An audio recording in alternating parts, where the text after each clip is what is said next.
Go on. Conventional physicists, it turns out, largely believe that physics alone can explain everything. The grand design, as it goes, will become apparent if we can only work out the math. The mystery of being will be understood through the study of subatomic particles and the tiny fractions of moments that unfurled immediately after the Big Bang. One chapter in Hawking's book is actually named The Theory of Everything. Really? Everything? Not just physics stuff, but everything else, too? Okay, Stop. I think we all know that he's massively overstating the case there, Mike Adams. Oh, yeah. Oh, The definitely. theory of everything is simply a name given to this sort of holy grail of physics, which would explain all the laws of nature in one theory. Yeah. It doesn't mean a theory of everything, including philosophy, for example. Yeah. Kitch, are you got anything to say there, or are you alive? All right, I think that's enough. I can't brain. Okay, we'll carry on. I find that a bit hard to believe, given that a typical quantum physicist probably doesn't even know what's in a hot dog, much less the entire universe. But please excuse my attempt at humor. Just so you know, I'm taking this seriously. Let's consider the definition of physics itself. The Collins English Dictionary defines physics as the branch of science concerned with the properties of matter and energy and the relationships between them. It is based on mathematics and traditionally includes mechanics, optics, electricity, and magnetism, acoustics, and heat. There is no dictionary that defines physics as the study of all that is. I've checked. The very idea that physics accounts for everything actually seems, well, a bit arrogant. But that's not new in the field of...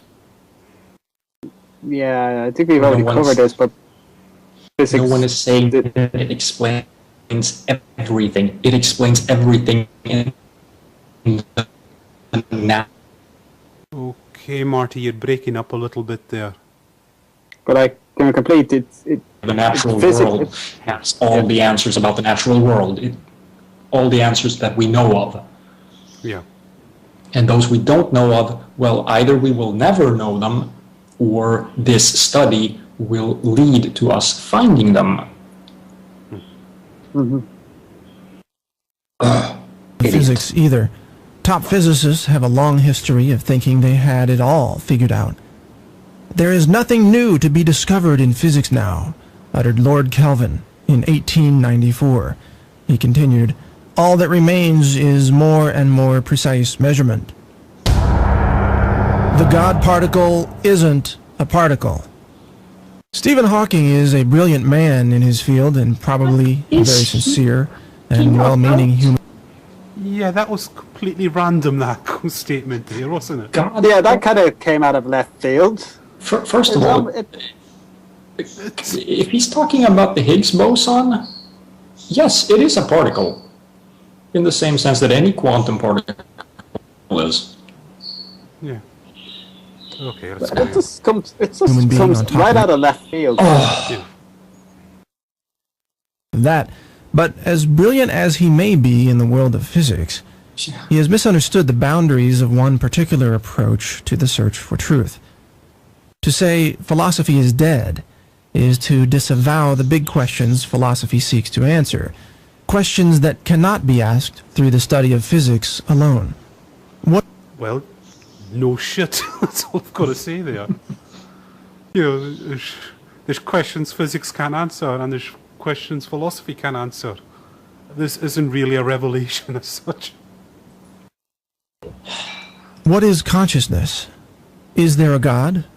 What happens after death? How do we know what we know? What does it mean to exist? Can love These are be measured? philosophical questions. How does Of consciousness course, interact with physics matter can't and answer energy? them. Physics For doesn't what ask purpose, these if then, questions. are we here? Are these questions now considered so unimportant that the entire branch of knowledge-seeking under which they appear is to be discarded? No. Yes, by physicists. Because they're not in that field. Yes. Idiot. It's such a shame Lundy isn't here, because I think he'd be hitting his head off the walls right now with this crap. Yep. Yeah. By conventional physicists? Or is it that physicists believe firing up the nearest super collider will magically reveal their desperately sought God particle, which will answer all the questions for? And guess what happened? You can obviously tell when this video was They made. found it. Yes. So do you honestly think Mike Adams will just take this video back and say, I was wrong, folk? No, he'll probably say that it's a lie. The Illuminati made it up. It's a false flag. Yeah. Everything. So yeah, For it's the fact it's a The Copenhagen GMO. interpretation, remember, provides a convenient exit for avoiding tackling these questions at all. No, Shut up it and doesn't. talk. Does he know what the God particle actually is supposed to explain? No, I'm willing to bet he doesn't have a clue. No, and for the record, it has to do with why matter has mass. Yeah, that's all it's about, really. And it's called the God particle, supposedly because someone who thought it was difficult to find referred to it as the goddamn particle, but apparently that got censored. Yeah, it was actually someone writing a book about the whole search for it. And Peter Higgs and many other physicists have come out strongly against that name of it. Yeah, They absolutely. really hate it being called that. But You don't can ask see why. anything too spooky. The fact that the ever so mysterious God particle is even named the God particle is, by itself, an enlightening commentary on the disappointing degree of delusion now running rampant through the conventional physics community. No, we just... Irony. Oh, jeez. I think we just broke the irony meter. Yes. The God particle name is wrong on both counts. It isn't God, and it's not even a particle. Marty. It is a particle, you fucking retard. And no one suggested it was a god.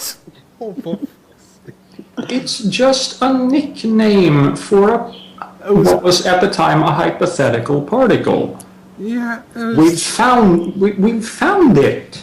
And you can, like, as we keep saying, you can go to the guy who proposed this particle and ask him about the name God particle, and he hates it being called that. He is very vocal that it shouldn't be called that at all. In fact, the branch of physics known as particle physics doesn't study particles at all.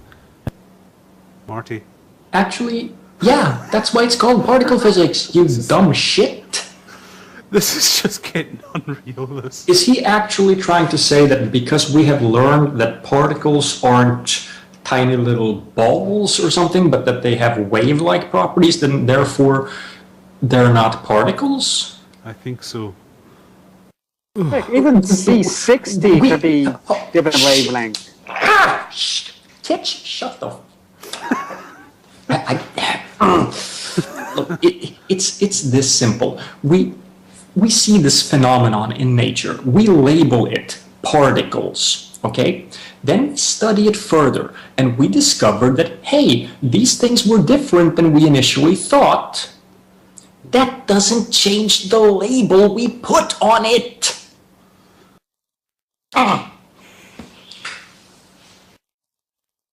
As any practical physicist will readily admit, every time they look for particles, they only see vibrating waves of energy, or Marty again, I think.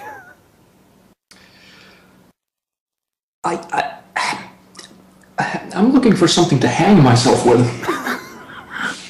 And I'm getting cancer now, I think. I want to watch Spirit Science right now. Oh, jeez.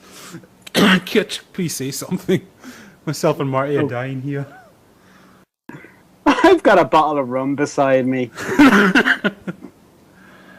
He's just saying, Open. How far into this are we? this, we're 7 minutes in. Marty, this whole... like, they're vibrating things of energy. is what the hell is he on about or misinterpreting? Or shall we just play and CV explains? Yes, I think we'll play and CV explains this. Flickering hints of structured probability waves that vanish in billionths of a second. What does seem to be found behind the curtain of so-called particle physics is, to the great surprise of many scientists, the ever-mysterious issue of consciousness. Consciousness is what appears to collapse waves of probability into seemingly real particles. No! You know, the interesting thing here is that that could be one way to interpret the Copenhagen interpretation. That the observer causes the wave function collapse.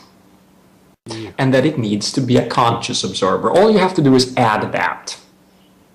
Because frankly, if it's not a conscious observer, then no one knows about it, so it doesn't matter.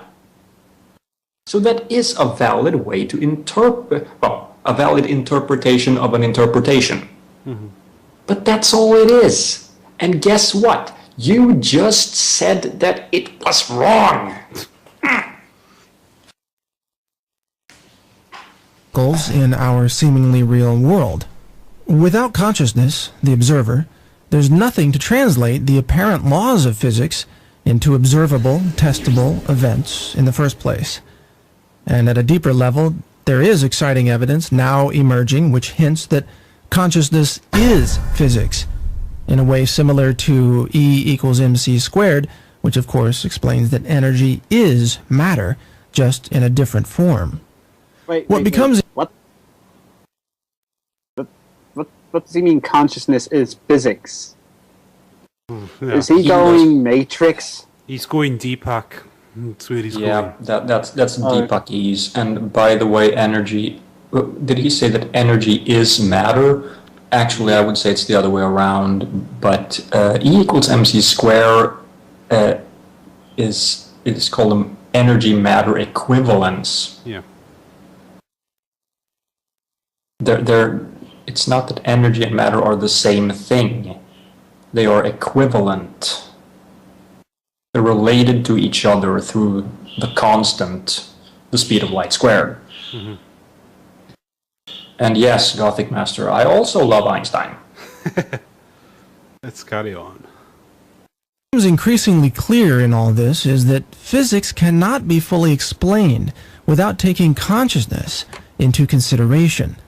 And that's a rabbit hole most conventional physicists don't wish to explore, at least not when their careers and academic reputations are on the line.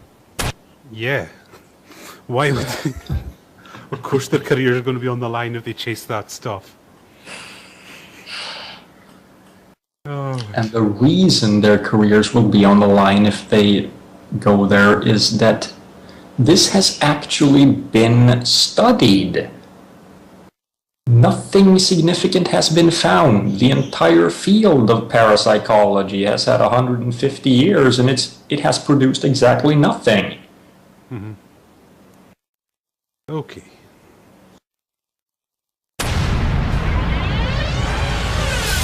We are all just robots. What? Stephen Hawking does not believe in consciousness. Actually, I'm a living organism. Yeah. Nor free will.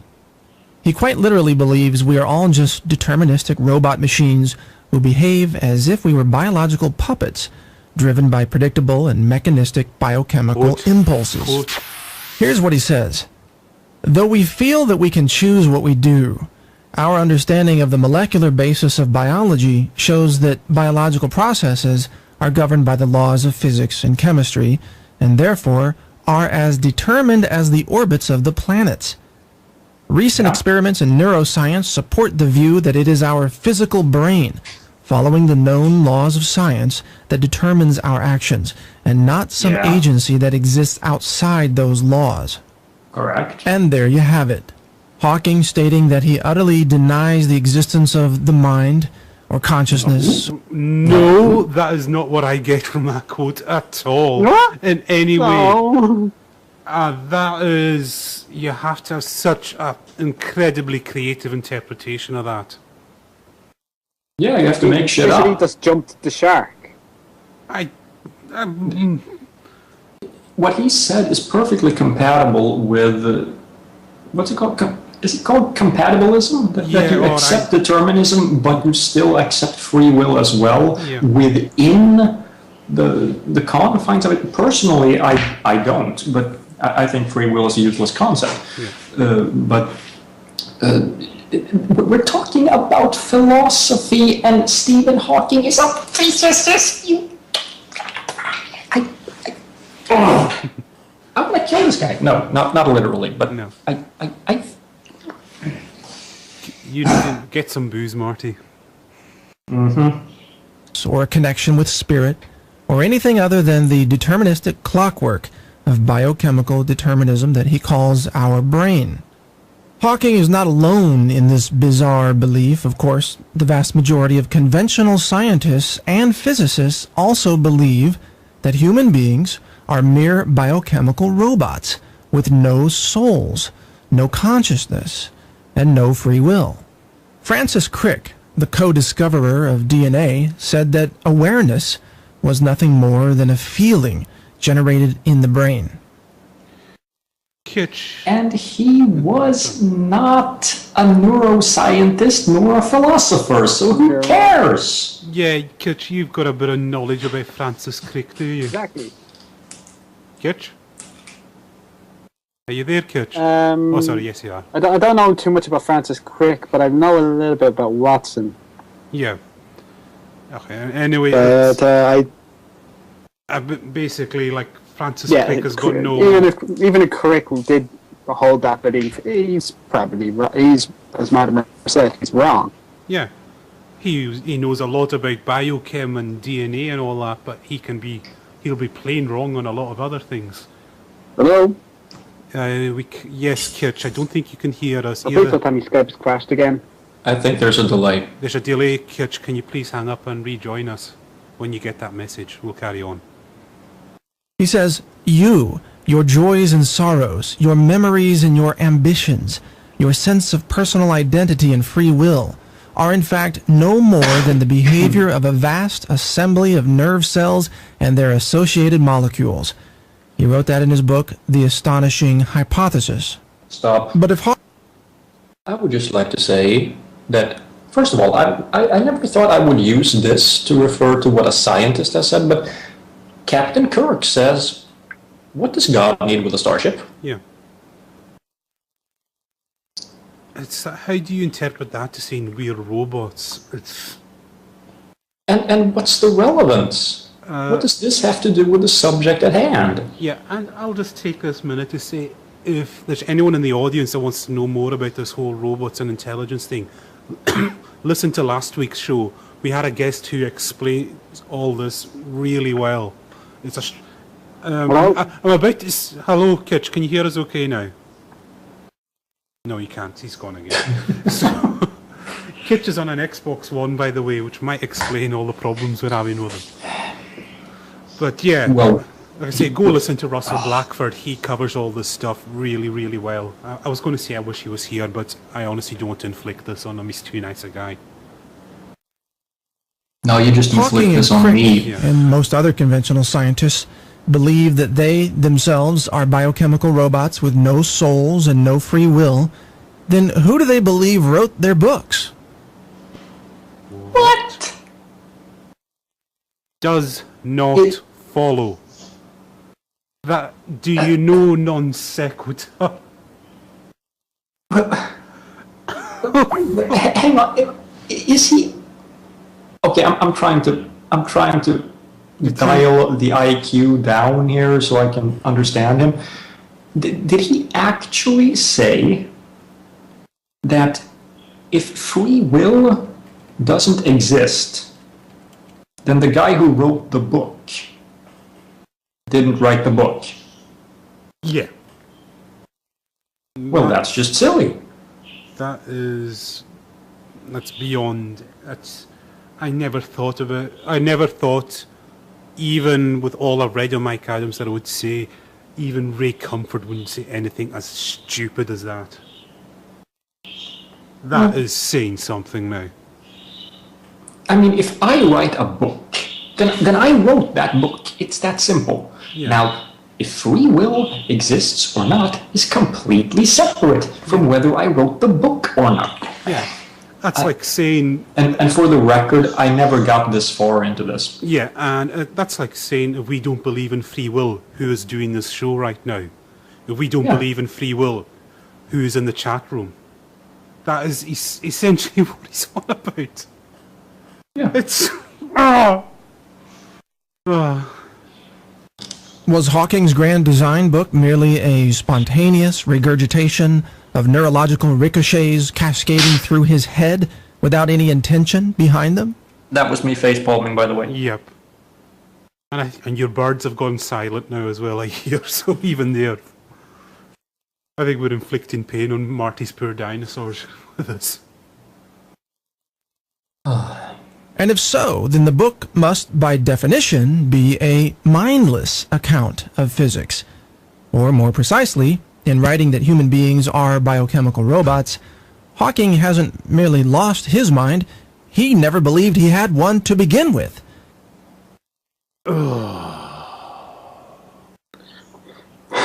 What can... Oh.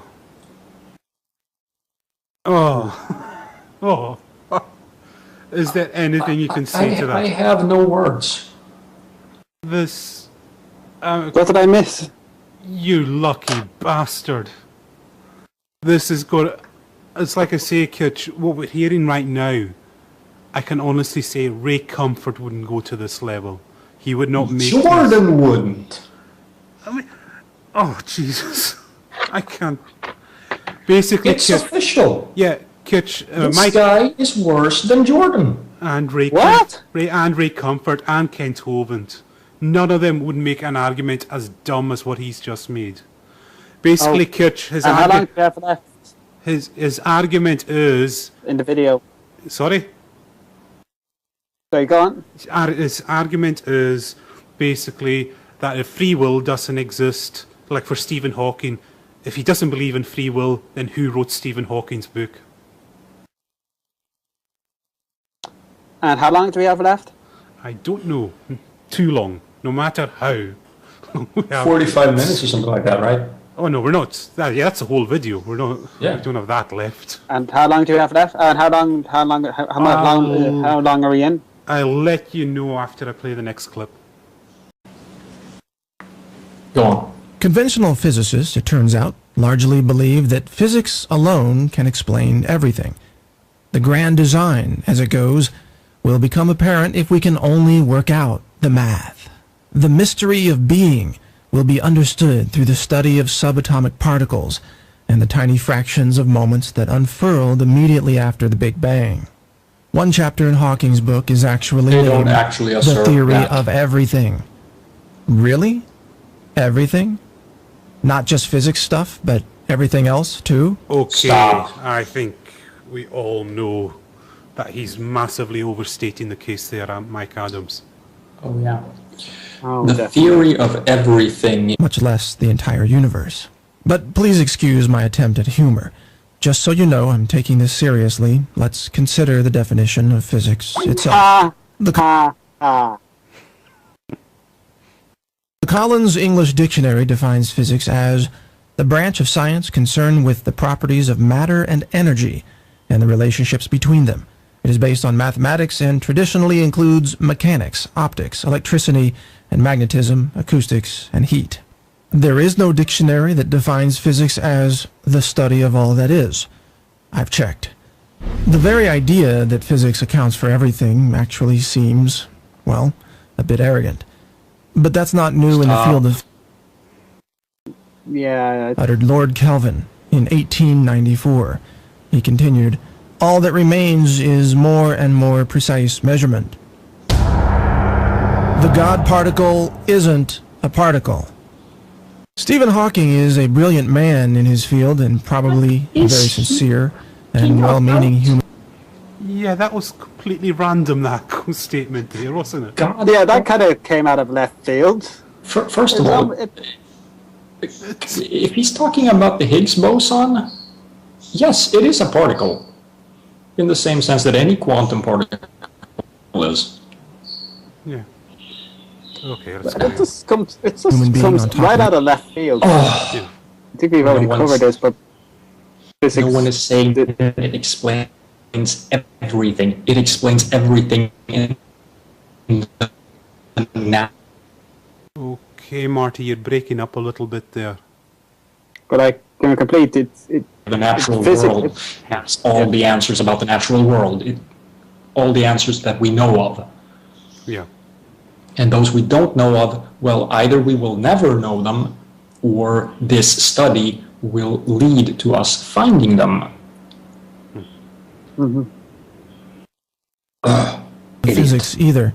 Top physicists have a long history of thinking they had it all figured out. There is nothing new to be discovered in physics now. Is simply a name given to this sort of holy grail of physics, which would explain all the laws of nature in one theory. Yeah. It doesn't mean a theory of everything, including philosophy, for example. Yeah. Kitch, are you got anything to say there, or are you alive? All right, I think that's enough. I can't brain. Okay, we'll carry on. I find that a bit hard to believe, given that a typical quantum physicist probably doesn't even know what's in a hot dog.